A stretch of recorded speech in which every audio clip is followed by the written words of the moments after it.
સંસારી જીવના ભાવ મરણો ટારવા કરુણા કરી શરિતા વહાવિશુદાતણી પ્રભુ વીરતે સંજીવની શોષાતી દેખી શરિતને કરુણા બિના હૃદયે કરી મુનિકુંદ સંજીવની સમય પ્રાપ્ત તણે ભાજન ભરી કુંડ કુંડ રચ્યું શાસ્ત્રો સાથિયા અમૃતે પુર્યા ગ્રંથાધિરાજ તારામાં ભાવો બ્રહ્માંડના ભર્યા અહો વાણી તારી પ્રશમરસભા વેનિતરતી મુમુક્ષુને પાતી અમૃત રસયંજલિ ભરી ભરી અનાદિની મૂર્છા વિશતણી ત્વરાથી ઉતરતી વિભાવેતી તંબે સ્વરૂપ ભણી દોડે પરિણતિ તું છે નિશ્ચય ગ્રંથ ભંગ સગરા વ્યવહારના ભેદવા તું પ્રજ્ઞાક્ષિણી જ્ઞાનને ઉદયની સંદેશો છેદવા સાથી સાધકનો તું ભાનુ જગનો સંદેશમાં વીરનો વિષામો ભવક્લાંતના હૃદયનો તું પંથ મુક્તિ તણો શુનિતને રસનિબંધ શિથિલ થાય જાણે તને હૃદય જ્ઞાની તણા જણાય તો રૂચતા જગતની રુચિયાર શેષો તુરીઝતા શકલ જ્ઞાયક દેવરીજે બનાવું પત્ર કુંદનના રત્નોના અક્ષરો લખી તથાપી કુંદ સૂત્રોના અહંકાએ મૂલ્યના કદી તથાપી કાનવાણીના અહંકાએ મૂલ્યના કદી નમો રિંગ ટાણંગ નમો સિદ્ધાણંગ નમો આયર્ણમ નમો અવજયણમ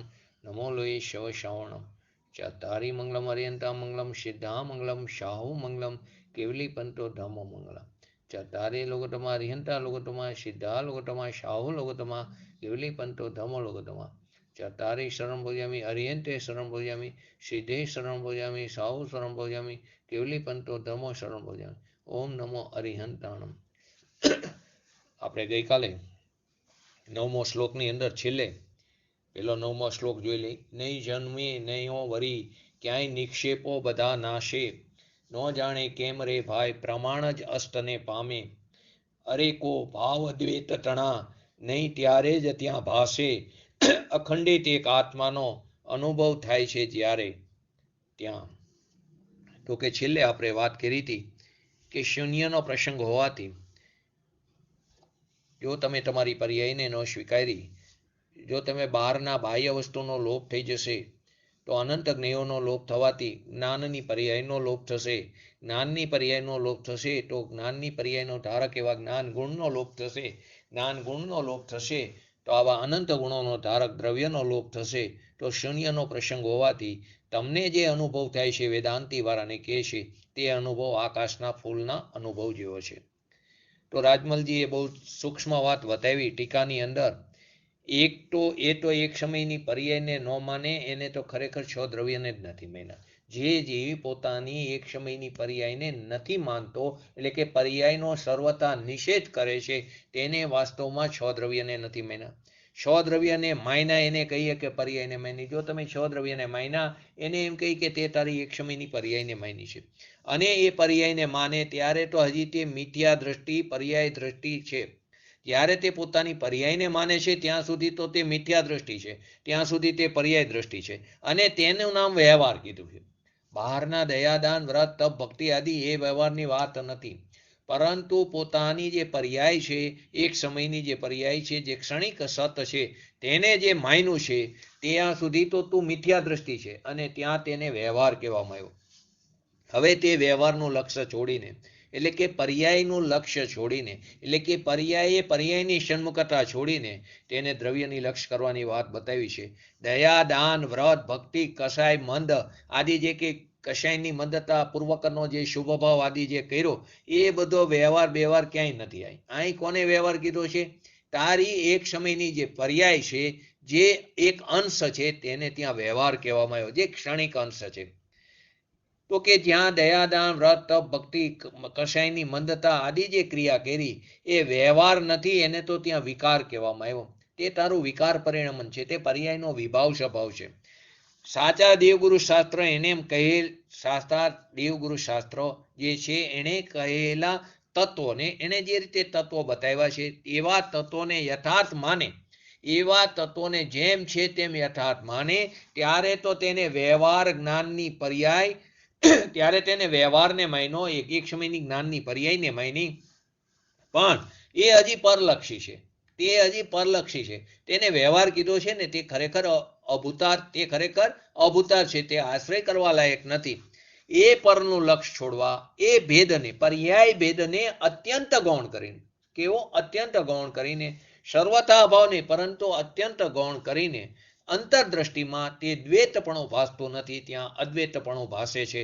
આ રાજમલજીએ ટીકામાં બતાવ્યું છે. ત્યાં નિષેધ નથી કર્યો, પદાર્થ છે જ નહીં, મારી પર્યાય નથી, મારા ગુણ નથી, એમ વાત નથી. ત્યાં અત્યંત ગૌણ કરીને વાત બતાવી છે. કોઈ એવા વેદાંતી કે એક જ છે, પર્યાય નથી, તો તે મૂઢ છે, તે મિથ્યા દ્રષ્ટિ છે. બુદ્ધિ છે તે પર્યાયને માને છે, તે દ્રવ્યને નથી માનતા. આ દ્રવ્યને માને છે, તે પર્યાયને નથી માનતા. તો કે દ્રવ્યને જે નથી માનતા બુદ્ધિ, તો પર્યાય કોનો આશ્રય લેશે? પર્યાય કોનો આશ્રય લેશે? બીજો આ જન્મમાં જે તે કર્યું એ ભોગવશે કોણ? તે જે અત્યારે વિકાર પરિણમન કર્યા, અત્યારે તે રાગદ્વેષ કર્યા, તે પાપ કર્યા, અશુભ ભાવ કર્યા, તો તેને ભોગવવા વાળો કોણ? તો એને ભોગવવા વાળો તો કોઈ રહ્યું નહીં. તો કે તે ખરેખર દ્રવ્ય, તે પર્યાયને, તે એકાંતે પર્યાયને માની, તો તે વાસ્તવમાં ખરેખર વસ્તુ સ્વરૂપને જાણ્યું નથી. તેવી રીતે જે વેદાંતી છે તે પર્યાયને નથી માનતા, તો કે વેદન ક્યાં થશે, નિર્ણય ક્યાં થશે? તે તો બધું પર્યાયમાં થાય છે, મોક્ષ પણ પર્યાયમાં થાય. તો બંને મત કેવા છે? તે બંને મત વિપરીત છે. તો કે જે એમ કહે છે કે પદાર્થ છે જ નહીં, પર્યાય નથી, ગુણ નથી, હું એક જ ચૈતન્ય પદાર્થ છું, એમ જે માને છે તે મૂઢ મિથ્યા દ્રષ્ટિ છે. તું નિગોદમાં ચાલ્યો જઈશ, શૂન્ય થઈ જઈશ. તું નિગોદમાં ચાલી જઈશ, તારો કાળક્રમે તારી પડતી ફિક્સ છે, તું નિશ્ચિતપણે તું નિગોદમાં ચાલ્યો જઈશ. પર્યાયની તું અસાધના કરીશ ને, તું તે પર્યાયનો અસ્વીકાર કર્યો ને, તે પર્યાયની અસાધના કરીને એક સમયની પર્યાય એટલી જે તાકાતવાળી છે એના તે સામર્થ્યનો નકાર કર્યો, તો એ પર્યાયના ધારક એવા ગુણનો નકાર કર્યો, એવા અનંત ગુણના ધારક એવા દ્રવ્યનો નકાર કર્યો, તો તે તારા દ્રવ્યનો નકાર કર્યો, તો તે સર્વજ્ઞની સર્વજ્ઞતાનો પણ નકાર કર્યો, અને તારા સ્વભાવનો પણ નકાર કર્યો. તો તે આખા દ્રવ્યની જે પૂર્ણ દ્રવ્ય છે એની તે મોટી અસાધના કરી, તે તારી પર્યાયની અસાધના કરી. તે પર્યાય જે દ્રવ્યની છે તે દ્રવ્યની પણ તે મોટી અસાધના કરી. તો કે ત્યાં અંતે તો શું કહેવા માંગ્યું છે કે ત્યાં દ્વૈત ભાસતું નથી. નિર્વિકલ્પ દશામાં અનુભવના કાળમાં ત્યાં દ્વૈત ભાસતું નથી. અત્યંત ગૌણ કરીને કોઈ દ્વૈત ભાસતું નથી. એ વિકલ્પ છોડાવવા માટે, એ જે વિકલ્પ જે છે વિકલ્પાત્મક ભૂમિમાં નહીંથી, પ્રમાણથી, નિક્ષેપથી જે વિકલ્પાત્મક ભૂમિકામાં જે નિર્ણય કર્યો, તે વિકલ્પને છોડાવવા ત્યાં કીધું કે દ્વૈત ભાસતું નથી. વસ્તુ છૂટી જાય છે અને જગતમાં શૂન્ય થઈ જાય છે. વસ્તુ છૂટી જાય છે, જગત શૂન્ય થઈ જાય છે, અને તારી પર્યાયમાં છ દ્રવ્યને જે જાણવાની તાકાત છે, સામર્થ્ય છે, એ પર્યાય ચાલી જાય છે એમ નથી. એ પર્યાય છે, પરંતુ તેને અત્યંત ભેદ કર્યો, અત્યંત ગૌણ કરીને તેને ભેદ રૂપે કરી, પરંતુ ત્યાં વિકલ્પ, નિર્વિકલ્પ દશામાં ત્યાં દ્વૈતપણું ભાસતું નથી. અંતે તો એમ કહે છે ને વેદાંતી, દ્વૈત ભાસતું નથી, અંતે તો અદ્વૈતપણું કરું. અમે એ પહેલેથી કહી છીએ અદ્વૈત છે, પરંતુ તું જે રીતે અદ્વૈતનો પ્રકાર કહે છે તે પ્રમાણે વસ્તુ સ્વરૂપની સિદ્ધિ નહીં થાય. ત્યાં તો બાહ્ય વસ્તુનો લોપ થશે, શૂન્ય થવાનો પ્રસંગ ઉપસ્થિત થશે. તો કે આગળ શુદ્ધ નહીંનો ઉદય થાય છે. તે હવે 14મી ગાથાના ઉપદોઘાતને અનુલક્ષીને 10મી ગાથા 10મો શ્લોક આપણને બતાવે છે. તો પહેલા આપણે 10મા શ્લોકનો આખી વાંચી લઈને પછી તેના ઉપર જઈએ. તો 10મા શ્લોકમાં શું આવે છે? પરભાવથી જે ભિન્ન છે, પરભાવથી જે ભિન્ન છે, વરી આદિ અંત વિમુક્ત છે. આખી 10મી ગાથાની અંદર વસ્તુ સ્વરૂપ શેનાથી રહિત છે તે બતાવે છે. પરભાવથી જે ભિન્ન છે. પરભાવમાં 3 વસ્તુ લીધી છે. પરભાવમાં 3 વસ્તુ લીધી છે તે આપણે સમજશું. પરભાવથી જે ભિન્ન છે, વરી આદિ અંત વિમુક્ત છે, સંકલ્પ તેમ વિકલ્પની ઝંઝારથી પણ મુક્ત છે. સંકલ્પથી પણ મુક્ત છે અને વિકલ્પની ઝંઝારથી પણ કેવો છે? મુક્ત છે. જે એક છે, પરિપૂર્ણ છે, જે એક રૂપ છે, પરિપૂર્ણ છે, એવા નિજાત્મ પોતાનો જે સ્વભાવ છે એ નિજાત્મ સ્વભાવને કરતો પ્રકાશિત પ્રગટ અહીં શુદ્ધ નહીં આ થાય છે. એ અહીંયા કરતો પ્રકાશિત પ્રગટ શબ્દ મૂક્યો છે. પ્રગટ તો પર્યાય માટે વપરાય છે, પરંતુ અહીં દ્રવ્ય માટે પ્રગટ શબ્દ મૂક્યો છે. તે કેવી રીતે મૂક્યો એ પણ સમજશું. કરતો પ્રકાશિત પ્રગટ અહીંયા શુદ્ધ નહીં આ થાય. દ્રવ્ય તો અનાદિકાળથી છે, તે થોડું નવું ઉત્પન્ન થાય. તો પણ અહીંયા પ્રગટ શબ્દ મૂક્યો છે. કઈ અપેક્ષાએ મૂક્યો છે? ફરી વાર આખ્યો શ્લોક.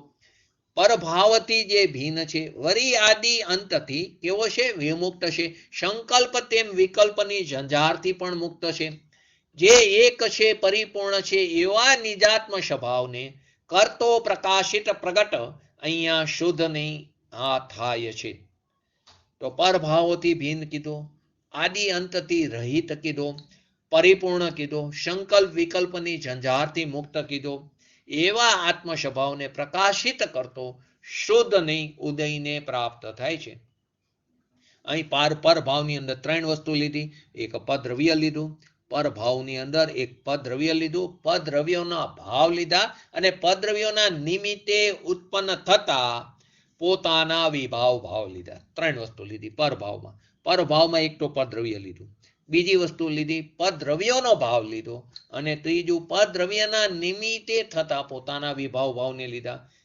કારણ કે પરમ શુદ્ધ નિશ્ચયનો વિષય કોણ છે? કારણ પરમાત્મા અથવા તો પરમ પ્રાણામિક પોતાનો ભગવાન આત્મા.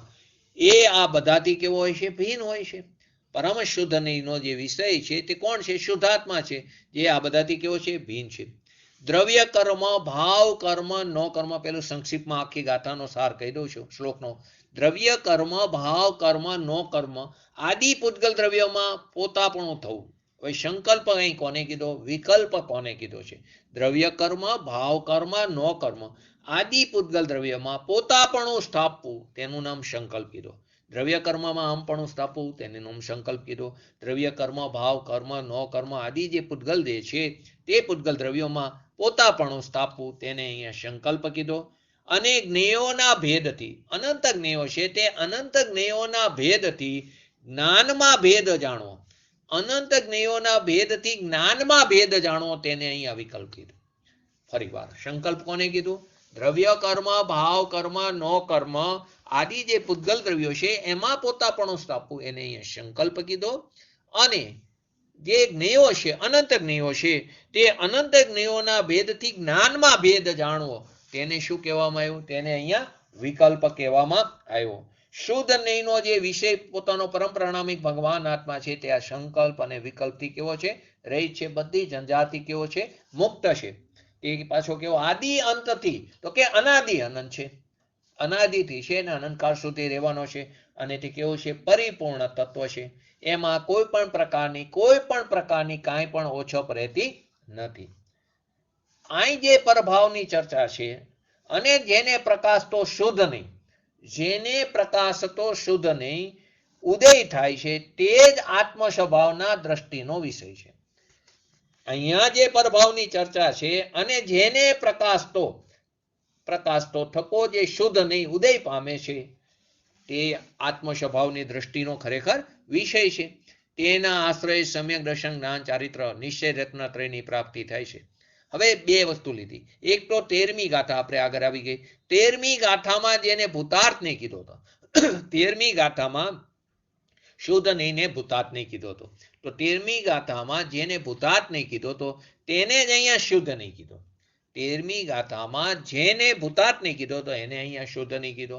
ત્યાં ભૂતાર્થ નહીંથી 9 પદાર્થોના જાણવાને ત્યાં સમ્યક દર્શન કીધું હતું. ભૂતાર્થ નહીંથી ત્યાં 9 તત્વોની પરિપાટી, તો 9 તત્વોના જાણવાને ત્યાં શું કીધું હતું? સમ્યક દર્શન કીધું હતું. એને જાણવાને સમ્યક દર્શન કીધું હતું. અહીંયા શુદ્ધ નહીંથી આત્માના જાણવાને સમ્યક જ્ઞાન કહેવામાં આવ્યું. ફરીવાર શું વાત કરી? 13મી ગાથામાં જેને ભૂતાર્થ નહીં કીધો તો તેને જ અહીંયા શુદ્ધ નહીં કીધો છે. અને 13મી ગાથામાં ભૂતાર્થ નહીંથી 9 પદાર્થોને જાણવાને ત્યાં સમ્યક દર્શન કીધું હતું. અહીં આત્માને જાણવાને શુદ્ધ નહીંથી તેને સમ્યક જ્ઞાન કહેવામાં આવ્યું. આ કળશની અંદર શુદ્ધ નહીંનો વિષયભૂત તે આત્મા જે છે એના વિશેષણો આપવામાં આવ્યા છે અને તે જ વિશેષણો 14મી ગાથાની અંદર બતાવવામાં આવ્યા છે. આ એકદમ સંક્ષિપ્તમાં આખા કળશનો સાર છે. હવે આપણે એના વિસ્તૃતમાં જઈ. પહેલા એનું સંસ્કૃતમાં શું છે? આત્મ સ્વભાવમ પરમભાવમ ભિન્ન. આત્મ સ્વભાવમ પરભાવો ભિન્ન મા પૂર્ણ માંદત વિમુક્તમેકમ વિલીન સડકલ્પ વિકલ્પ જાલ પ્રકાશન્ય શુદ્ધ નયો દ્યુભ્યુ દેતી. તો આ 10મો શ્લોક છે. તેના અંદર શું કહે છે? શુદ્ધ નયનો અંશ, શુદ્ધ નયનો અર્થ શું છે? કે જે જ્ઞાનનો અંશ વર્તમાન પર્યાયને છોડીને, શુદ્ધ નયનો અર્થ અહીં શું બતાવ્યો છે? કે જે જ્ઞાનનો અંશ છે, શ્રુત જ્ઞાનનો જે અંશ છે તે વર્તમાન પર્યાયને છોડીને, રાગને છોડીને, 6 દ્રવ્ય છે તે 6 દ્રવ્યનું લક્ષ્ય છોડીને, ગુણ ભેદનું લક્ષ્ય છોડીને, પર્યાય ભેદનું લક્ષ્ય છોડીને, અનંત એકરૂપ પોતાનો જે ભગવાન આત્મા જે સ્વભાવ છે તેને લક્ષ્યમાં લે છે, તેને અહીંયા શુદ્ધ નહીં કહેવામાં આવ્યો. ફરીવાર શુદ્ધ નહીંનો અર્થ શું કીધું? અહીં શુદ્ધ નહીંનો અર્થ જે જ્ઞાનનો અંશ વર્તમાન પર્યાયનું લક્ષ્ય છોડીને, જે વર્તમાન પર્યાય જ્યાં કાર્ય થઈ રહ્યું છે એ વર્તમાન પર્યાયનું પણ લક્ષ્ય છોડીને, રાગ દ્વેષ આદિ વિકારી પરિણમન જે થઈ રહ્યા છે તેનું પણ લક્ષ્ય છોડીને, 6 દ્રવ્ય જે છે તે 6 દ્રવ્યનું પણ લક્ષ્ય છોડીને, ગુણ ભેદનું પણ લક્ષ્ય છોડીને, એ અનંત એકરૂપ જે પોતાનો ભગવાન આત્મા જે સ્વભાવ છે જે એને લક્ષ્યમાં લે છે તેને અહીંયા શુદ્ધ નહીં કહેવામાં આવ્યો છે. શુદ્ધ નહીં એટલે કે પોતાનો ભગવાન આત્મા એટલે કે પરંપરાણામિક ભાવ, પરંપરાણામિક ભાવ એને અહીંયા શુદ્ધ નહીં કહેવામાં આવ્યો છે. પારણામિક ત્રિકાર ભાવ, પરંપરાણામિક ભાવ એટલે ત્રિકાર ભાવ, એક સમયની પર્યાયની. પરંપરાણામિક ભાવ એટલે ત્રિકાર ભાવ, એક સમયની પર્યાયની, ગુણભેદની. પરણામિક ભાવ તો 6 દ્રવ્યોમાં છે. પરણામિક ભાવ 6 દ્રવ્યમાં. આપણે અહીં શું શબ્દ મૂકીએ છીએ? પરમ પારણામિક ભાવ. પરણામિક ભાવ તો 6 દ્રવ્યમાં છે. પરમાણુમાં પણ પરમાણિક ભાવ છે. પરમાણુ કાયમ માટે શુદ્ધ જ હોય છે. 2 પરમાણુ ભેગા થઈને સ્કંદ બને તે અશુદ્ધ છે, તે એની અશુદ્ધ દશા થાય છે. પરમાણુ તો ત્રણેયકાર કેવો હોય છે? શુદ્ધ હોય છે. જેમ આપણું દ્રવ્ય પણ ત્રણેયકાર શુદ્ધ છે તેવી રીતે પરમાણુ પણ ત્રણેયકાર શુદ્ધ છે. અને ધર્માસ્તિકાય, અધર્માસ્તિકાય, આકાશ અને કાર તે તો શુદ્ધ જ છે. તો એમાં તો પરણામિક ભાવ છે જ. તો કે 6 દ્રવ્યની અંદર પરણામિક ભાવ છે. ધર્માસ્તિકાય, અધર્માસ્તિકાય, આકાશ, કાર પણ પરણામિક ભાવે છે. જે 4 દ્રવ્ય કીધા ધર્માસ્તિ, અધર્માસ્તિ, આકાશ અને કાર એ તો કેવા એકલા પરણામિક ભાવે છે. હવે જે 5 ભાવ છે ને એ 5 ભાવ 6 દ્રવ્યની અંદર કેવી રીતે ઘટાય છે? બોલો. આપણે પેલા લીધા ધર્માસ્તિકાય, અધર્માસ્તિકાય, આકાશ અને કાર. એમાં 5 ભાવમાંથી કેટલા ભાવ છે? ધર્માસ્તિકાય, અધર્માસ્તિકાય, આકાશ અને કાર. એ જે 5 દ્રવ્ય છે, 4 દ્રવ્ય જે છે એની અંદર 5 ભાવમાંથી કયા કયા ભાવ છે? બોલો. છાયાબેન, અમિતાબેન, જયંતિભાઈ.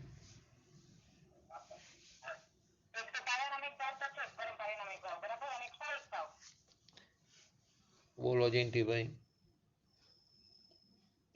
હું 4 દ્રવ્યની વાત કરું છું. ધર્માસ્તિકાય, અધર્માસ્તિકાય, આકાશ અને કાર.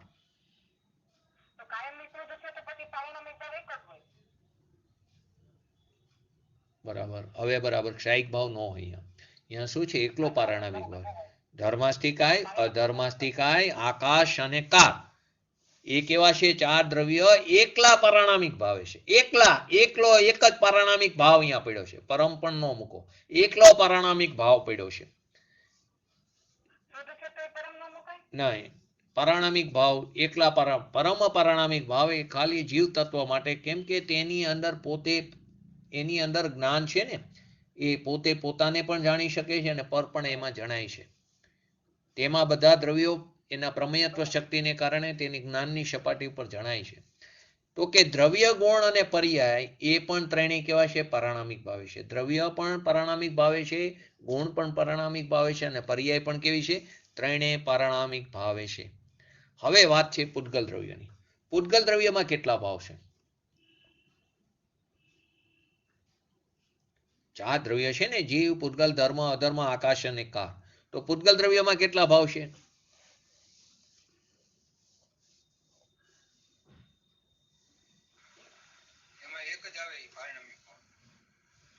बोलो. शिकारी भाव भी आता है क्योंकि जीव और पुष्कर ये दोनों ही वैभाविक रूप से वर्णन करते हैं. वैभाविक नवोदय भाव आएगा ने ઉદય ભાવ આવે. કેવી રીતે સમજી? તો કે જે પૂતગલ છે તે પૂતગલમાં પારણામિક ભાવ ઉપરાંત કર્મની પર્યાય જે થાય છે, કર્મની જે પર્યાય થાય છે, જે ઉદય ભાવ થાય છે, કર્મની પર્યાય જે થાય છે તે અપેક્ષાએ એને ત્યાં ઉદય ભાવ ધવલની અંદર બતાવ્યું છે. પૂતગલમાં પારણામિક ભાવ તો છે, એ પારણામિક ભાવ ઉપરાંત કર્મની પર્યાય જે થાય છે તો એને એ અપેક્ષાથી ઉદય ભાવ કીધું છે. કર્મના રચકણોમાં વિભાવ રૂપ પર્યાય થાય છે. કર્મના, અમિતાબેને કીધું વિભાવ રૂપ પરિણામે કર્મના જે રચકણો છે એમાં શું થાય છે? વિભાવ રૂપ પર્યાય થાય છે. કર્મના રચકણોમાં વિભાવ રૂપ પર્યાય થાય છે. કર્મની જે વિભાવ રૂપ પર્યાય એટલે કે જળની જળમાં વિભાવ રૂપ પર્યાય થાય છે એને અહીંયા પૂતગલમાં પારણામિક અને ઉદય એવા બે ભાવ કીધા. ચાર દ્રવ્યમાં એકલો પારણામિક ભાવ છે, ધર્માસ્તિ, અધર્માસ્તિ, આકાશ અને કાર. પૂતગલ દ્રવ્યમાં પારણામિક ભાવ પણ છે અને કર્મની પર્યાય જે થાય છે એ અપેક્ષાએ તેને અહીંયા ઉદય ભાવ પણ કહેવામાં આવ્યો. અને જે જીવ તત્વ જે છે તેની અંદર એટલે કે આત્મામાં પાંચ ભાવ છે. કેટલા છે? પાંચ ભાવ છે. આત્મામાં પાંચ ભાવ છે તો આત્માની પર્યાયમાં ચાર ભાવ છે અને વસ્તુમાં પારણામિક ભાવ ત્રિકારમાં છે. જે ત્રિકાર દ્રવ્ય છે તેમાં એક પરમપારણામિક ભાવ છે. વસ્તુનો એક અંશ જે દ્રવ્યાંશ છે તે પારણામિક ભાવ અને જે પર્યાંશ છે તેની અંદર ચાર ભાવ છે. આત્મામાં પાંચે પાંચ ભાવ છે, પરંતુ આત્મામાં પર્યાયમાં ચાર ભાવ છે અને વસ્તુમાં જે પારણામિક ભાવ જે છે તે ત્રિકારમાં છે. પર્યાયમાં ચાર અને ત્રિકાર દ્રવ્યની અંદર એક ભાવ.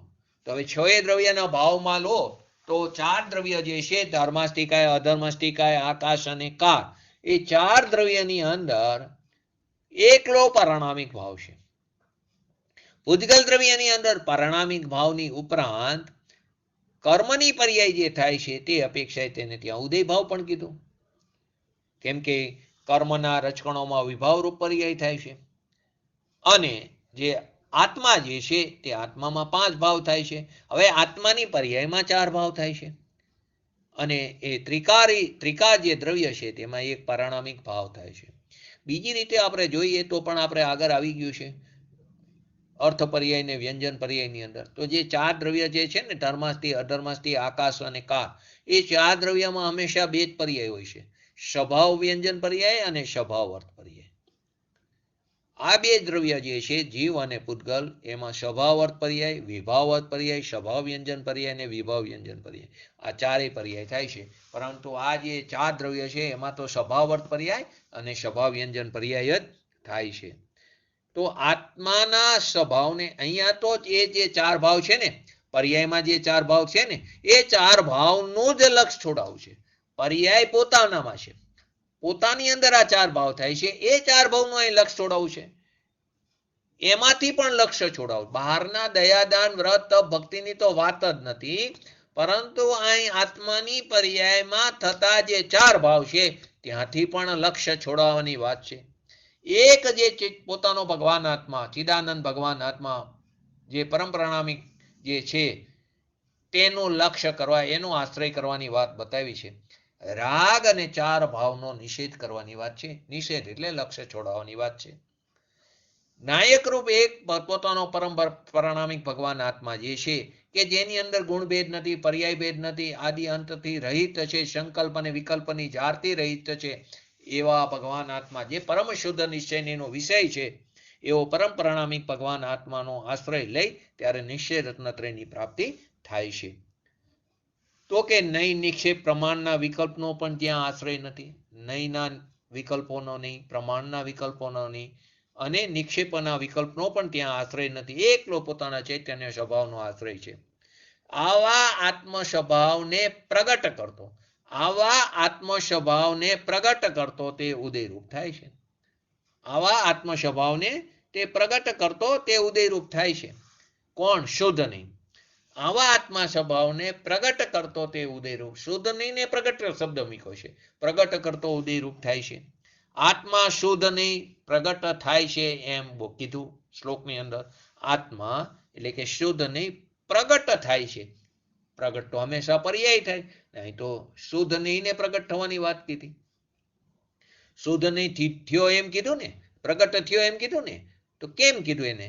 શુદ્ધ નહીં પ્રગટ થાય છે એમ કીધું ને, તો કે એનો અર્થ શું છે કે સ્વભાવની દ્રષ્ટિ થાય છે તો શુદ્ધ નહીં પ્રગટ થાય છે એમ કહેવામાં આવે છે.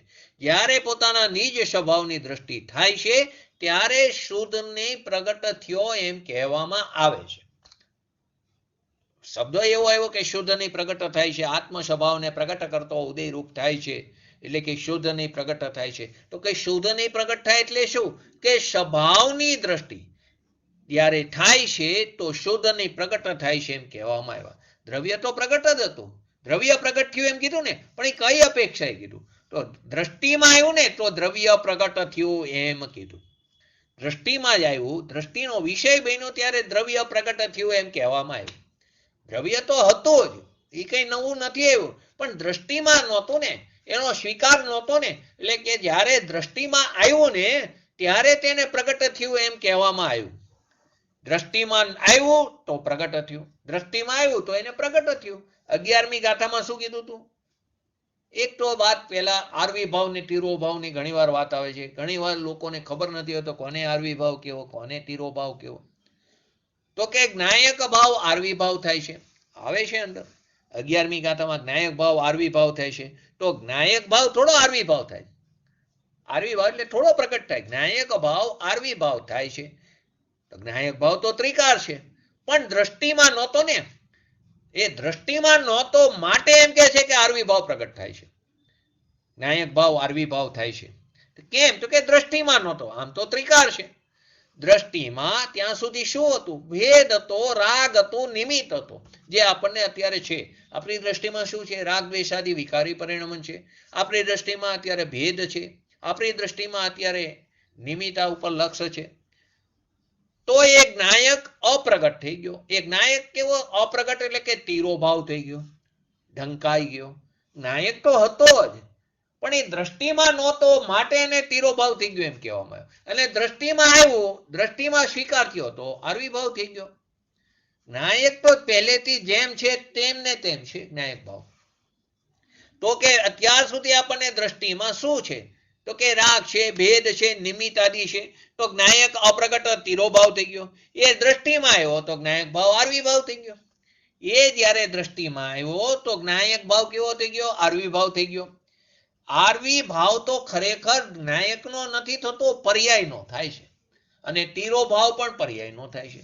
આર્વિભાવ તો પર્યાયનો થાય છે, પણ એ જ્ઞાયક ત્રિકાર ચૈતન્ય જ્યોતની પર્યાયની તાકાત રાખવા વાળો, કે જે એક સમયની પર્યાયમાં 3 કા 3 લોક અને બધા દ્રવ્ય અને એની અનંતી પર્યાય એની અંદર ઘૂસી ગઈ, એટલે કે જેને પી ગયું છે, એવો એકલો જ્ઞાયક ભાવ એટલે કે પરમ પ્રણામિક ભાવ, એ પ્રગટ થાય છે, એ પ્રગટ થાય છે એવું કીધું.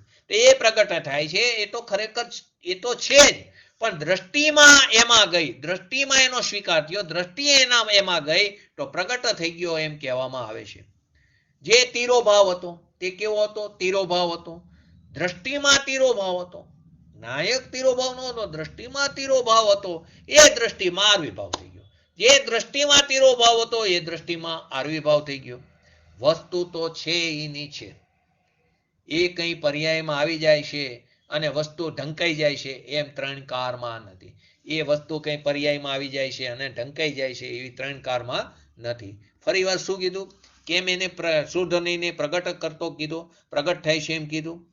તો કે ત્યાં શુદ્ધ નહીને પ્રગટ થાય છે એમ કઈ અપેક્ષાએ કીધું? કે સ્વભાવની દ્રષ્ટિ થાય છે તો શુદ્ધ નહીં પ્રગટ થાય છે એમ કહેવામાં આવ્યું. સ્વભાવની દ્રષ્ટિથી દ્રષ્ટિમાં સ્વીકાર થયો તો શુદ્ધ નહીને પ્રગટ થયો એમ કહેવામાં આવ્યું. અને 11મી ગાથામાં શું કીધું? તો 11મી ગાથામાં કીધું જ્ઞાયક ભાવ આરવી ભાવ થાય છે. તો જ્ઞાયક ભાવ થોડો આરવી ભાવ થાય છે. જ્ઞાયક ભાવ તો ત્રિકાર હતો, ત્રિકાર છે, પણ દ્રષ્ટિમાં નહોતો ને. દ્રષ્ટિમાં ત્યાં સુધી શું હતું? રાગ હતું, નિમિત્ત હતું, પદ્રવ્ય હતા, ભેદ હતો. તો એ જ્ઞાયક અપ્રગટ એટલે તિરોભાવ થઈ ગયો હતો. એ દ્રષ્ટિમાં આવ્યો તો જ્ઞાયક ભાવ આરવી ભાવ થઈ ગયો. આરવી ભાવ તો ખરેખર પર્યાયમાં થાય છે. આવી એક સમયની પોતાની પર્યાયની જે તાકાત છે એ જેની અંદર ઘૂસી ગઈ એવો એકલો જ્ઞાયક ભાવ એટલે કે પરંપરાણામિક ભાવ એ પ્રગટ થાય છે. તો ખરેખર તો એ તો છે જ છે, પણ દ્રષ્ટિ એમાં ગઈ તો પ્રગટ થઈ ગયો એમ કહેવામાં આવ્યું છે. જે તિરોભાવ હતો દ્રષ્ટિમાં તિરોભાવ હતો, જે દ્રષ્ટિમાં આરવી ભાવ થઈ ગયો. જ્ઞાયક ભાવ જે પરંપરાણામિક ભાવ છે એમાં તો ઉદય ભાવ નથી. જે પરંપરાણામિક પોતાનો ભગવાન આત્મા છે એમાં ઉદય ભાવ નથી, એમાં ઉપશમિક ભાવ નથી, એમાં ક્ષયોક્ષમિક ભાવ નથી અને એમાં ક્ષાયિક ભાવ પણ નથી. જે પોતાનો પરંપરાણામિક ભગવાન આત્મા છે એમાં ઉદય ભાવ નથી, ઉપશમ ભાવ નથી, ક્ષયોક્ષમ ભાવ નથી, ક્ષાયિક ભાવ નથી. કેમ કે એ ચારે ભાવ તો પર્યાય છે. એ ચારે ભાવ કેવા છે? પર્યાય છે. એ તો વસ્તુ જેવી છે તેવી જ છે. જે પરંપરાણામિક ભગવાન આત્મા કેવી છે? તે જેવી છે તેવી ને તેવી છે. એને આવરણ પણ નથી અને એને પ્રગટપણું પણ નથી. એને આવરણે નથી, વસ્તુ ઉપર કોઈ આવરણે નથી અને ત્યાં એનું પ્રગટપણું પણ નથી. જે કંઈ થાય છે આવરણ અને પ્રગટપણું તે બધું પર્યાયમાં થાય છે. વસ્તુ તો તેવી ને તેવી છે. વસ્તુને આવરણ નથી. જો વસ્તુને આવરણ હોય તો વસ્તુ અવસ્તુ થઈ જાય. અવસ્તુ એટલે પર્યાય થઈ જાય. વસ્તુને જો આવરણ હોય તો અવસ્તુ થઈ જાય છે. એને આવરણે નથી ને પ્રગટ પણ નથી થતી. અને જો વસ્તુ પ્રગટ થતી હોય તો એનો શું થયું? પહેલા નહોતી પ્રગટ થઈ. પ્રગટ કોને કહેવાય? જે પહેલા નહોતી, હવે નવી ઉત્પન્ન થઈ એને પ્રગટ કહેવાય. તો વસ્તુ તો કેવી? આદિ અંતથી રહિત છે, અનાદિ અનંત છે. તો વસ્તુ કેવી છે? પ્રગટ પણ થતી નથી અને એને આવરણ પણ નથી. જો આવરણ થાય તો વસ્તુ અવસ્તુ થઈ જાય છે. તો કે જે પરમેશ્વર ભગવાને જે વ્યવહાર અને નિશ્ચય સમજાવ્યા એ સમજવા જ ખૂબ તકલીફ વાળું છે. કેમ કે આપણે જેને વ્યવહાર કહીએ તો વ્યવહાર નથી. ખરેખર વ્યવહાર પોતાની જે પર્યાય છે, એક સમયની જે ક્ષણિક સત છે તેને અહીંયા વ્યવહાર કીધો છે. આપણે જે વ્યવહાર કરીએ છીએ તો એ વ્યવહાર કરતા કરતા નિશ્ચયની પ્રાપ્તિ થઈ જાય, શુભ કરતા કરતા શુદ્ધની પ્રાપ્તિ થઈ જાય. એ વ્યવહારનું નામ પણ ખરેખર પામતો નથી. તો કે તમે લોકો તો એકલું નિશ્ચય કરો છો, વ્યવહારને તો ઉડાડી દીધું. તો કે વ્યવહારને ઉડાડ્યો નથી. વ્યવહાર તરીકે છે, એને અત્યંત ગૌણ કરીને એને ત્યાં ઢાંક્યું, એટલે કે અત્યંત ગૌણ કરીને એને અભૂતાર્થ કહેવામાં આવ્યું છે. તો વ્યવહારથી કંઈ લાભ થતો નથી. વ્યવહારથી કોઈ પણ પ્રકારનો લાભ થતો નથી. કેમ કે વ્યવહાર એટલે ખરેખર તેમ નથી, અથવા તો વ્યવહાર જે છે તેનો તો નિષેધ થાય છે અને વ્યવહારના નિષેધમાં જ એનું સામર્થ્ય પડ્યું છે. વ્યવહાર કેવો છે? નિષેધ્ય. અને નિશ્ચય કેવો છે? નિષેધક. તો નિશ્ચય જે છે તે વ્યવહારને નિષેધ કરે છે અને જે વ્યવહાર છે તે નિશ્ચયને પ્રતિપાદ્ય કરે છે. વ્યવહાર પ્રતિપાદક છે, તે નિશ્ચયને બતાવે છે. તો કે દયા, દાન, ભક્તિ, વ્રત, તપ કરતા કરતા કોઈ લાભ થશે એવું જો તે માન્યું તો ત્રણ કારમાં લાભ નથી. તો તું મૂંઢ છું. બધા એમ કે અમે તો આટલા બધા દેરાસર કર્યા, અમે આટલા બધા મંદિરો બનાવ્યા, અમે આટલી બધી ભગવાનની પ્રતિમાજીને અમે સ્થાપના કરી, એનો લાભ લીધો. ઘણાની એવી માન્યતા પડી છે કે ભગવાનની પ્રતિમાજી બિરાજમાન કરી તેનાથી ઘણો બધો લાભ થશે. તો પુણ્ય થાય છે જો રાગની મંદતા હોય તો પણ એનો પણ બંધ પડે છે. તો તારે અબંધ સ્વરૂપ ભગવાન આત્માની પ્રાપ્તિ કરવી છે, ત્યારે પંચમ ગતિની પ્રાપ્તિ કરવી હોય તો પંચમ ભાવને સ્મરણ કરવું પડશે. આ બધું તો પુણ્ય છે, અને પુણ્ય તો બંધનું કારણ છે. તો તને હજી બંધમાં જ મજા છે, તો તું ક્યારેય અબંધ સ્વરૂપ ભગવાન આત્માની પ્રાપ્તિની રસ્તામાં આવે આવો ભાવ, પરંતુ તે ધર્મ જો માની લીધો તો તારું ગૃઢ મિથ્યાત્વી છું, તો તારું એ મિથ્યાત્વ ઊભું ને ઊભું છે. તો કે આ દેરાસર મંદિર કોઈ એમ કે અમે બનાવ્યા, તો તે મૂઢ બનાવે. કોણ બનાવે છે? કોઈ બનાવતું નથી. પૂજ્ય ગુરુદેવશ્રીના પ્રવચનોમાં ઘણીવાર આવે રામજીભાઈ પ્રમુખ હતા, તો પૂજ્ય ગુરુદેવશ્રી રામજીભાઈ યાર સાથે જ બધી વાર્તાલાપ વધારે કરતા. તો એટલે કે એમનું એક્ઝામ્પલ એમનું આપતા, વકીલનું આદિ ગમે તે એક્ઝામ્પલ એમનું આપતા. તો રામજીભાઈ કે પ્રમુખ છે તો શું રામજીભાઈ માથે ઉભા રહ્યા માટે આ બધા મંદિરો બન્યા છે? તો કે ના, કડિયા એ બનાવ્યા? તો કે ના, એ તો એ સમયે પરમાણુની યોગ્યતા હતી, તો એની રચના થઈ ગઈ. ઈંટ, માટી, પથ્થર આદિની યોગ્યતા હતી, એનું ક્ષેત્રથી ક્ષેત્રાંતર થયું એની પોતાની ક્રિયાવર્તી શક્તિને કારણે, ત્યારે કડિયો આદિ નિમિત્ત બન્યા. રામજીભાઈ તો નિમિત્તનું નામ પણ નથી પામતા, એમ વાત કરે છે. તો કે અહીં કોઈ એમ કે અમે બનાવ્યા, તો તું મૂઢ છે. કોણ બનાવે છે? એની મેરાએ પરમાણુની પર્યાયથી તે ખડકાઈ ગયું છે. એ પરમાણુની પર્યાયની એવી સ્વતંત્રતા હતી, એનાથી મંદિરની રચના થઈ ગઈ છે. પૂતગલની પર્યાય પરાવર્તન થઈને આવી ગઈ, એ પૂતગલની પર્યાય પરાવર્તન થઈને ત્યાં આવી ગઈ, એની પોતાની સ્વતંત્રતા એવી, એની એ સમયની એની જન્મક્ષણ હતી, એના સૃષ્ટકારકોને કારણે ત્યાં પરિણમી ગઈ. કોઈ એમ કે મેં બનાવ્યું, તો પણ મૂઢ છે. અને કોઈ એમ કે મેં રોક્યું, અત્યારે મેં આ કામ રોકી દીધું. કોણ રોકી શકે? તું થોડું પૂતગલની પર્યાયને રોકી શકે? દરેક દ્રવ્ય પોતાની વર્તમાન પર્યાયથી યુક્ત છે, અને તેની પર્યાય એના સમયે થયા વગર નથી રહેતી. તું એને રોકવા વાળો કોણ? તો ઘણા એમ કે મેં રોક્યું, તો ત્યાં બનતી પર્યાયને રોકે કે મેં રોકી લીધી, એ પણ મૂઢ છે. તે પર પર્યાયનો કરતા થયો. તે એની માન્યતામાં તે શું માન્યું કે મેં પર પર્યાયને કરતા પણ કર્યું. તો પદ્રવ્યની પર્યાયનો તું કરતા કેવી રીતે બની શકે? ખરેખર તો તારી પર્યાયનો પણ તું કરતા નથી, પરંતુ તારી પર્યાય તારા દ્રવ્યની છે, તે અપેક્ષા એને કરતા કહેવામાં આવે છે. પરંતુ જ્યારે પર્યાયની સ્વતંત્રતાની વાત આવે, એની પરાકાષ્ઠાની વાત આવે, તો તું ખરેખર તારી પર્યાયનો પણ કરતા નથી. એ પર્યાયનો કરતા, તે પર્યાયનો કરતા પૂર્વની પર્યાય પણ નથી. જે પર્યાય ઉત્પન્ન થઈ તે પર્યાય જ તે પર્યાયનો કરતા છે. એ ગુણ પણ એનો કરતા નથી. તો આ રીતે ત્યાં આખી વાત બતાવી છે કે પૂતગલની પર્યાય પરાવર્તન થઈને આવી ગઈ છે. કોઈ એમ કે મેં બનાવ્યું છે, તો કે મૂઢ છે, મિથ્યા દ્રષ્ટિ. કોઈ એમ કે મેં મંદિરની રચનાને રોકી, એ બનતા મેં રોકાયું, તો પણ તે મૂઢ મિથ્યા દ્રષ્ટિ. કેમ કે તું પદ્રવ્યની પર્યાયનો થોડો કરતા બની શકે. કોણ બનાવે, કોણ રોકે?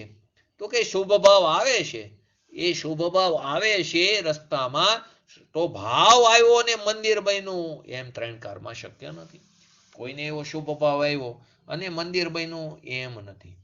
મંદિર બન્યું ત્યારે શુભ ભાવ નિમિત્ત રૂપે છે, પરંતુ એને શુભ ભાવ આવ્યો માટે મંદિરની રચના થઈ, એમ નથી. શુભ ભાવ તો ચૈતન્યની પર્યાયમાં થયો છે, આપણી પોતાની પર્યાયમાં થયો છે, જીવ દ્રવ્યની પર્યાયમાં થયો છે, એની પર્યાયમાં એ વિભાવ ભાવ થયો છે. અને મંદિરની રચના એ પરમાણુની પર્યાય જ્યાં ખડકાણી પરાવર્તન થઈને એ જડમાં થઈ છે. તો કારણ ને કાર્ય તો એક જગ્યાએ હોય. થોડું જીવ દ્રવ્ય કારણ ને કાર્ય પૂતગલ દ્રવ્યમાં થાય. તો કે શુભ ભાવ થયો માટે મંદિરની રચના થઈ, એમ પણ નથી. તો કે ત્રણ કારમાં એ નથી. પોતાનો શુભ રાગ અહીંયા છે અને પેલી જડની પર્યાય ત્યાં રહી. એ શુભ રાગ એને સ્પર્શ પણ કરતો નથી. એ શુભ રાગ, કેમ કે એક દ્રવ્ય બીજા દ્રવ્યને સ્પર્શ કરતું નથી, કેમ કે એક દ્રવ્યનો બીજા દ્રવ્યમાં અત્યંત અભાવ છે. એ શુભ રાગ એને સ્પર્શ પણ કરતો નથી. એ શુભ રાગ તેને સ્પર્શ પણ કરતો નથી. તો બનાવવાની વાત તો ક્યાં આવી? એ તો ઘણી દૂરની વાત થઈ ગઈ. તે કોઈને કોઈ પદ્રવ્યની પર્યાયને તું બનાવી શકે? તું મંદિર બનાવી શકે? કડિયો બનાવી શકે? નહીં. કડિયો જે દ્રવ્ય છે તેની પર્યાયનો એ પર્યાય એની પોતાની છે, એ અપેક્ષા એને એનો કરતા કીધો. પરંતુ થોડો ઈંટ માટી પથ્થરનો કરતા થાય છે. એ તો બીજો પૂતગલ દ્રવ્ય છે. એક પૂતગલ દ્રવ્યની પર્યાયનો બીજી પૂતગલ દ્રવ્યની પર્યાયમાં અનન્ય ભાવ છે. તો કે તું ત્યાં મૂઢ છું, એ દ્રવ્યમાં પર્યાય રચવાની પરમાણુમાં તાકાત નથી. એ જે દ્રવ્ય જે છે તે દ્રવ્યની પર્યાય રચવાની પરમાણુમાં તાકાત નથી. છે પરમાણુ, દરેક પરમાણુ પોતાની યોગ્યતા રૂપે પરિણમે છે. પરમાણુ સમયે સમયે ઉત્પાદરૂપ કાર્ય કરે છે. હર સમયે તેની નવી નવી અવસ્થા ઉત્પન્ન થાય છે. બીજા સમયે વ્યય થાય છે. એ પણ ઉત્પાદ વ્યય દ્રવ્યયુક્ત સત છે. એ કાર્ય તું શું કરી દે? એ કાર્યને તું કેવી રીતે કર? તું તો ચેતન દ્રવ્ય છું ને એ અચેતન દ્રવ્ય છે, એ જડ છે. તું એનું કાર્ય કેવી રીતે કરી દે? તો કે જો તું આવું માને તો તારી વ્યવહાર શ્રદ્ધાનું પણ ઠેકાણું નથી. તો કે આ વસ્તુ વિજ્ઞાન છે, આ વસ્તુ વિજ્ઞાન છે. આ વસ્તુ વિજ્ઞાનનો યથાર્થ શ્રદ્ધા હોવી જોઈએ. કોઈ એમ કે મેં આવું મંદિર બનાવ્યું, મેં ભગવાનને આ રીતે પધરાવ્યા, એ ભગવાનને મેં અહીંયા સ્થાપના કરી, એને કારણે ઘણા જીવોને લાભ થશે. કેવી રીતે લાભ થાય? શું તેનાથી લાભ થાય છે? એ તો પદ્રવ્ય છે. એ પદ્રવ્યને કારણે થોડો આત્માનો ઉગાડ થાય છે. એ તો આત્માના આશ્રય આત્માની અનુભૂતિ થાય છે. ત્યારે તે નિમિત્ત રૂપે કહેવાય છે. ત્યારે એમ કહેવાય કે જીન દર્શન છે નિજ દર્શન. કે જ્યારે પોતાની ઉપાદાનની લાયકાત હોય, પોતાના સ્વભાવ ઉપર દ્રષ્ટિ કરે, પોતાની પર્યાયમાં વિતરાગ દશા પ્રાપ્ત કરે, ત્યારે ત્યાં સાચા દેવગુરુ શાસ્ત્રને નિમિત્ત રૂપે કહેવામાં આવે છે. એ તો શુભ ભાવ આવે છે તો ત્યાં લક્ષ્ય જાય છે. એને આવો શુભ વિકલ્પ આવે તો લક્ષ્ય જાય છે. પણ શુભ ભાવથી ત્યાં બની જાય એમ ત્રણકારમાં નથી. શુભ ભાવને કારણે બની જાય એમ ત્રણકારમાં નથી. ખરેખર તો કોઈ બનાવશે નહીં, ત્યાં બનવાનું હોય છે એ બનાવી ના રહીને. કોઈ બનાવશે નહીં, જો બનવાનું હશે તો કોઈ રોકી નહીં શકે. બસ આ એક લીટી સમજાઈ જાય ને. જે કારે જે સમયે જે પર્યાય આવવાની છે તે આવ્યા વગર નહીં રહે. કોઈ એને અટકાવી પણ શકતું નથી, કોઈ એને ફેરવી પણ શકતું નથી. બનવાનું છે બનાવીના ત્રણકારમાં રહે. ભલે અહીંયાથી તમે ક્યાંય મંદિરની રચના થતી કે હું અહીંયા ઊભો હોય તો જલ્દી બની જાય, તો કે એમ નથી. તું અહીંથી જા કે ન જા, જો એ બનવાનું હશે તો બન્યા વગર નહીં રહે. ને તું માથે ઊભો હશે ને જો નહીં બનવાનું હોય તો નહીં બને. આપણે અત્યારે બીજું ક્યાં એક્ઝામ્પલ લેવાની વાત છે? આપણે અત્યારે ખાલી બાહુબલીજીની ભગવાનની વાત કરો ને, કેટલા સમયથી આગો જાય છે. એ સમયે એ પર્યાયનું હજી એની પ્રગટ થવાની લાયકાત જ નથી. તો આ બધા અંદર અંતરાય આદિ આવે છે. તો ભલે અહીંયાથી તું જા કે ન જા, રજકણોનું પૂતગલ પરાવર્તન પરમાણુનો જે સમૂહ છે એ કરતા કરતા જ્યાં ક્ષેત્રાંતર થવાનું છે તો ત્યાં થયા વગર નથી રહેતું, અને તે બને છે. અને આપણે શું માની છીએ? મૂંઢમોય મિથ્યા દ્રષ્ટિ. મેં કર્યું, મારી ઉપસ્થિતિમાં થયું, હું હતો માટે આટલું જલ્દી થયું. જ્યાં જો અહીંયા પોતે શ્વાનનો ભાર ઉપાડે છે. તો બીજો મૂઢ જીવ શું કહે છે કે મેં બનાવ્યું? તો એ વ્યવહાર શ્રદ્ધાથી પણ ભ્રષ્ટ છે. નિશ્ચય શ્રદ્ધાની તો વાત નથી, પરંતુ તે વ્યવહાર શ્રદ્ધાથી પણ કેવો છે? ભ્રષ્ટ છે. તો એ તો થવાનું હોય થશે, અને નહીં થવાનું હોય તો નહીં થાય. જે થવાનું હશે તે થશે એની ભાવ શક્તિને કારણે, અને જે નહીં થવાનું હોય નહીં થાય એની અભાવ શક્તિને કારણે. તો કે પૈસાથી પણ નથી બનતું. પૈસાથી થોડું મકાન બને છે. આપણે એમ કહીએ કે આપણી પાસે પૈસા હોય તો સારું મકાન બને. એક એક વસ્તુ જે અંદર વિપરીત માન્યતા પડી છે એનો અહીં છેદ કરે છે પૂજ્ય ગુરુદેવ શ્રી આ 10મા શ્લોકમાં. કેમ કે આત્મશોધની વાળું આત્મદ્રવ્ય બતાવ્યું ને કે શેનાથી તે ભિન્ન છે? પદ્રવ્યથી ભિન્ન છે, પદ્રવ્યના ભાવોથી ભિન્ન છે, અને પદ્રવ્યના નિમિત્તે ઉત્પન્ન થતા વિકારી ભાવોથી પણ ભિન્ન છે. પર ભાવમાં 3 વસ્તુ લીધી છે. પછી કે છે આદિ અંતથી પણ રહી છે. પછી કે સંકલ્પ વિકલ્પથી પણ, એના ઝારથી પણ તે રહિત છે. એવું એક શુદ્ધ નહીં, એવો એક પરંપરાનામિક પોતાના ભગવાન આત્માને અહીં બતાવ્યો છે. એને અહીંયા શુદ્ધ નહીં કીધું છે. અને આપણે એમાં હમણે જોયું 6 દ્રવ્યમાં 5 ભાવ કેવી રીતે આવે છે કે 4 દ્રવ્યની અંદર એકલો પારણામિક ભાવ છે. ધર્માષ્ટિ, અધર્માષ્ટિ, આકાશ અને કાર. અને પૂતગલ દ્રવ્યની અંદર પારણામિક ભાવ પણ છે અને ઉદય ભાવ પણ છે. અને આત્મામાં જીવ તત્ દ્રવ્યની અંદર 5 ભાવ છે. એની પર્યાયમાં 4 ભાવ છે. અને ત્રિકાર દ્રવ્યની અંદર 1 પારણામિક ભાવ છે. તો કે શુભ ભાવ હોય તો લક્ષ્ય ત્યાં જાય છે, પરંતુ એમાંથી થોડી આત્માની પ્રાપ્તિ થાય છે. અનુભવમાં આત્માની શાંતિ તેની અંદર નથી. એ ક્યાં છે? પોતાના ભગવાન આત્મામાં. એનો આશ્રય કરીશ તો તને શાંતિની પ્રાપ્તિ થશે. પછી તું લાખ વાર સમયશિખરની યાત્રા કર, લાખ વાર શેત્રુંજયની યાત્રા કર, તો પણ તને આ તારા આત્માની અનુભૂતિ નહીં થાય. 3 કાળ 3 લોકમાં એ નહીં થઈ શકે. લોકો કહે છે ને 49 વર્ષ સમયશિખરની યાત્રા કરો તો ત્રીજા ભવે મોક્ષ, અથવા તો પાલીતાણાની 99 યાત્રા કરો તો એ લોકો એમ માને છે, શ્વેતાંબર લોકો. એ તો બધું પદ્રવ્ય છે, એને કારણે થોડી તારે મુક્તિની પ્રાપ્તિ છે. એ તો તારા સ્વભાવનું લક્ષ કરી તો શુદ્ધાત્માની પ્રાપ્તિ થશે, અને એ પ્રાપ્તિ થયા પછી મુનિયોગ્ય ચારિત્રપણું પ્રાપ્ત થશે. સ્વભાવના આશ્રય શુદ્ધિની વૃદ્ધિ થઈને તેને 3 કસાય ચોકડીની અભાવ વિતરાગ પરિણતિ પ્રાપ્ત થશે. પછી વિશેષ સ્થિરતા દ્વારા તેને પૂર્ણતાની પ્રાપ્તિ યથાખ્યાત ચારિત્રપણું, પરમ યથાખ્યાત ચારિત્રપણું પ્રગટ થાય છે. તો કે સમય શિખર ન હોય ત્યાં ધર્મ જ ન થાય ને તો પછી તો કે ખરેખર તને વસ્તુ સ્વરૂપની ખબર નથી, એ તો રાગ છે, એના કારણે થાય છે. એ બસ એ રાગ છે, એને કારણે થાય છે. એટલો સંબંધ છે આપણે એના વચ્ચે, બસ એ જાણવા લાયક છે. પણ આત્માની અંદરની દ્રષ્ટિ, જે શુદ્ધ ચૈતન્ય દ્રષ્ટિ જે છે, એ અભેદ કર્યા વિના 3 કાળની અંદર ધર્મની શરૂઆત, સમ્યક દર્શનની શરૂઆત થતી નથી. પરંતુ આપણે તો કેવું માનીએ છીએ અત્યારે કે બસ સમય શિખરની ઘણાની માન્યતા પડી છે આપણામાં પણ, દિગંબરોમાં, કે સમય શિખરની યાત્રા કરી અને આપણને આત્માની પ્રાપ્તિ થાય. તો કે ખરેખર એમ પ્રાપ્તિ, આત્માની પ્રાપ્તિ થતી નથી. એ તો પદ્રવ્ય છે, પદ્રવ્યથી થોડી પ્રાપ્તિ થાય છે. હવે 10મા શ્લોકની અંદર પૂજ્ય ગુરુદેવશ્રી આગળ બતાવે છે. શું બતાવે છે? કે સૌથી પહેલું તો કીધું કે શુદ્ધ નહીં, કીધો 10મો કરશ. તો શુદ્ધ નહીં એટલે કે શુદ્ધ આત્મા, જે શુદ્ધ પરંપરાણામિક ભગવાન આત્મા, એને અહીંયા શુદ્ધ નહીં કીધો, અને એને પ્રગટ કરતો ઉદયરૂપ થાય છે. હવે આત્મ સ્વભાવ જે છે એ કેવો પ્રગટ કરે છે? તો કે એને પ્રગટ કરે છે એટલે કે જે દ્રષ્ટિમાં નહોતો એ દ્રષ્ટિમાં પ્રગટ થયો, જે દ્રષ્ટિમાં તિરોભૂત હતો એ દ્રષ્ટિમાં આવિર્ભાવ થયો.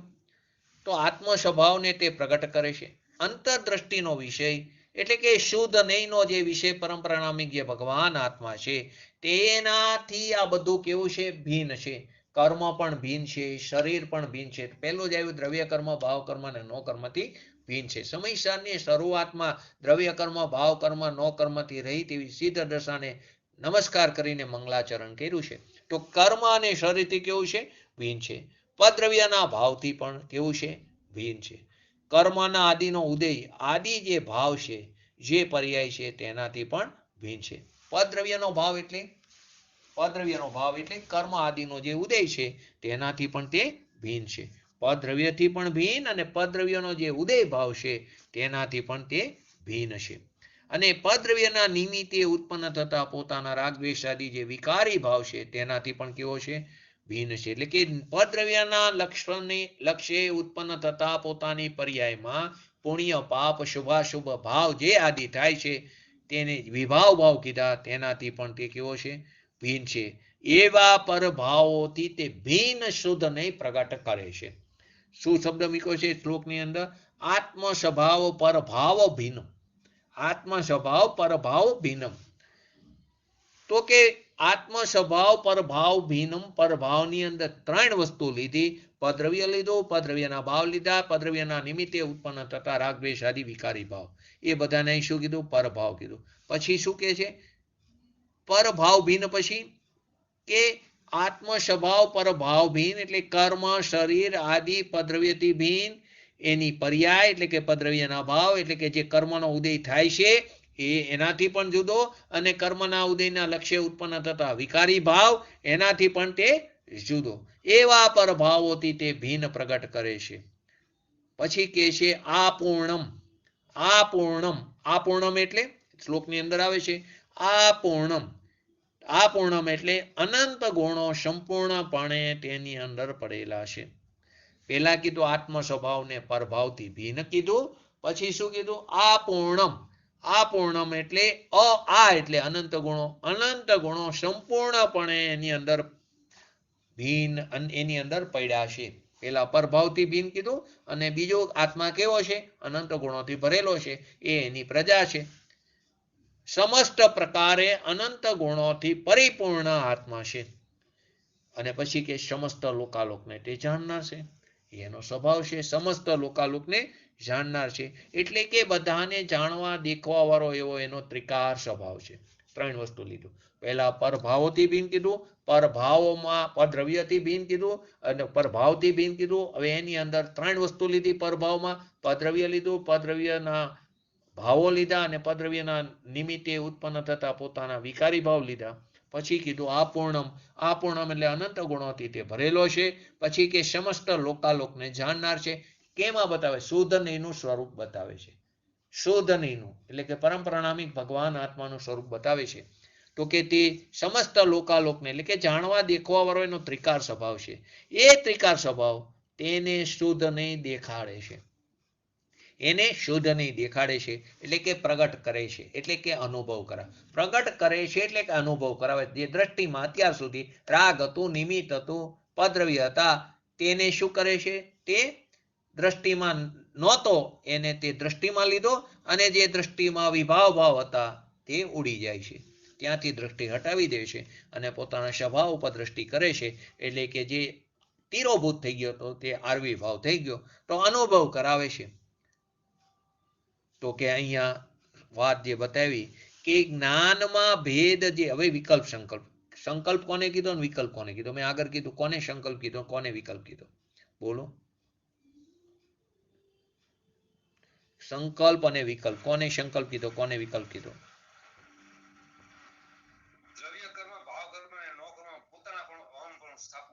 એને શું કીધું? એને સંકલ્પ. વિકલ્પ કોને કીધું? અનંત જ્ઞેયોના કારણે જ્ઞાનમાં જે ભેદ થાય છે તેને શું કીધું? વિકલ્પ કીધું. શું કીધું? જ્ઞેયોના ભેદથી જ્ઞાનમાં ભેદ જાણવો, જ્ઞેયોના ભેદથી જ્ઞાનમાં ભેદ જાણવો તેને ત્યાં વિકલ્પ કીધું. આવા સંકલ્પ વિકલ્પના ઝંઝારથી તે રહિત છે. તો કે જ્ઞાનમાં ભેદ જે છે તે કર્મના સંયોગથી છે. શુદ્ધ નહીંમાં કર્મને ગૌણ કીધો. જ્ઞાનમાં જે ભેદ છે તે કર્મના સંયોગથી છે અને શુદ્ધ નહીંમાં તો એને કર્મને ગૌણ કીધું છે. વસ્તુમાં કોઈ ભેદ નથી. જે કંઈ ભેદ છે તે પર્યાયમાં છે. વસ્તુ તો કેવી છે? ગુણોથી પરિપૂર્ણ છે, જ્ઞાનથી પરિપૂર્ણ, દર્શનથી, ચારિત્રથી પરિપૂર્ણ છે. આપૂર્ણમ કીધું. તો કે આત્મ સ્વભાવ પરભાવ ભિન્નમ આપૂર્ણમ આદ્યંત મુક્તમ મેકમ. એટલે કે જ્ઞાયક સ્વભાવ એકરૂપ છે. ને કેવો સ્વભાવ છે? સમસ્ત લોકાલોકને જાણનારો, જાણવા દેખાવાળો એનો સ્વભાવ છે. પછી કે તે આદિ અંતથી રહિત છે એટલે કે અવિનાશી છે. એની કોઈ શરૂઆત નથી, એને કોઈ બનાવ્યો નથી, એનો ક્યારેય અંત નથી.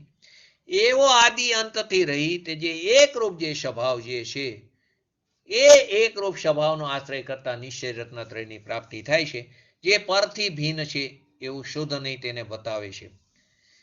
આદિ એટલે કે આદિ અંતથી રહિત એટલે આદિ એટલે કે કોઈથી ઉત્પન્ન કરવામાં આવ્યો નથી. એનો કોઈ ઈશ્વર નામનો કોઈ કરતા નથી. જે અન્ય મત માને છે ને ઈશ્વર કરતા એને બનાવ્યો, તો ઈશ્વરે એને બનાવ્યો તો ઈશ્વરને કોણે બનાવ્યો? ઈશ્વરે સૃષ્ટિની રચના કરી તો ઈશ્વર ક્યાંક ઉભો હોય છે ને, એ જગ્યાની રચના કોણે કરી? તો કે કોઈ ઈશ્વર કરતા છે દ્રવ્ય સ્વભાવનો અને ક્યારેક એનો કોઈ વિનાશ નથી. એટલે કે આદિ અંત વિનાનો અનાદિ અનંત છે એવો જે પોતાનો ભગવાન આત્મા છે કે જેની ઉત્પત્તિ પણ નથી થઈ, જેનો નાશ પણ નથી થવાનો, એવી વસ્તુ છે. એનો આશ્રય કરવાની વાત છે. એવા પારણામિક ભાવને તે પ્રગટ કરે છે. પ્રગટ કરે છે એટલે કે જે દ્રષ્ટિમાં લે છે. જે અત્યાર સુધી દ્રષ્ટિમાં નહોતો તેને દ્રષ્ટિમાં લીધો. એની અંદર જે ચાર પર્યાય છે, ઉદય ભાવ, ઔપશમિક ભાવ, ક્ષાયિક ભાવ, ઔદયિક ભાવ, ઔપશમિક ભાવ, ક્ષાયોક્ષમિક ભાવ અને ક્ષાયિક ભાવ, જે ચાર પર્યાય છે એ એમાં નથી. એને અહીંયા જીવ તત્વ, એને ખરું વાસ્તવિક જીવ તત્વ કહેવામાં આવ્યું. એને અહીં આત્મ તત્વ કહેવામાં આવ્યું. બાકી બધા વ્યવહાર છે. પર્યાયને વ્યવહારાત્મા કીધું. રાગ તો ક્યાંય ઉડી ગયો? રાગને તો અનાત્મા કીધું. રાગને વ્યવહાર નથી કીધો. રાગને તો અનાત્મા. રાગ તો આશ્રવ છે. એ તો આશ્રવ તત્વમાં જાય છે. તો વ્યવહાર કોને કીધું? તો કે જે પર્યાય જે છે તેને ત્યાં વ્યવહાર કહેવામાં આવ્યું છે. એને અહીંયા વ્યવહાર આત્મા કીધું. રાગને તો અનાત્મા કહેવામાં આવ્યું છે. તો ખરેખર તો આ જે ઔદયિક ભાવ આદિ જે ચાર પર્યાય છે ને એ પર્યાયને ત્યાં વ્યવહાર કહેવામાં આવ્યું છે. પર્યાય વ્યવહાર અને જે ત્રિકારી દ્રવ્ય છે તેને ત્યાં નિશ્ચય કહેવામાં આવ્યું છે. અને લોકો એમ કહે છે કે અમારે વ્યવહાર જોઈએ, વ્યવહાર કરતા કરતા નિશ્ચયની પ્રાપ્તિ. એ વ્યવહાર જે માને છે, રાગ દ્વેષ આદિને વ્યવહાર માને છે, શુભભાવાદીને માને છે, દયાદાન વ્રત ભક્તિને વ્યવહાર માને છે, એ તો ખરેખર વ્યવહારે નથી. એને તો અનાત્મામાં નાખ્યું છે, આશ્રવ તત્વમાં નાખ્યું છે, પુણ્ય પાપને. તો અહીં તો વ્યવહાર કોને કીધો? એની પર્યાય જે છે તે પર્યાયને વ્યવહારાત્મા કહેવામાં આવ્યો. વ્યવહારથી જે રાગાદી થાય છે ને, વ્યવહાર તો રાગાદી જે થાય છે એને તો અસદભૂત વ્યવહાર કીધો. એ અપેક્ષે રાગ દ્વેષ આદિ જે છે એને અસદભૂત વ્યવહાર કીધો. અને જે ઉપશમ ક્ષયોક્ષમિક આદિ જે 4 પર્યાય છે ને એને અહીંયા સદભૂત વ્યવહાર કહેવામાં આવ્યો.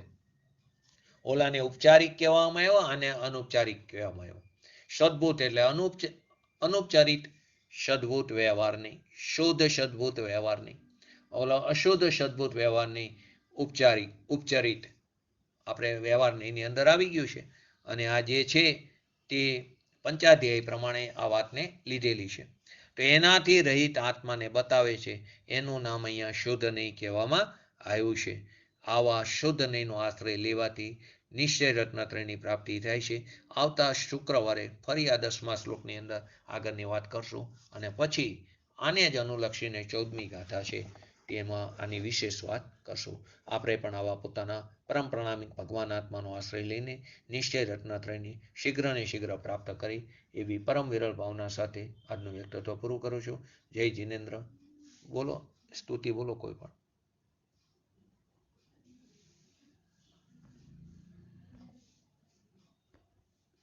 બોલો સ્તુતિ, બોલો બોલો જયંતિભાઈ.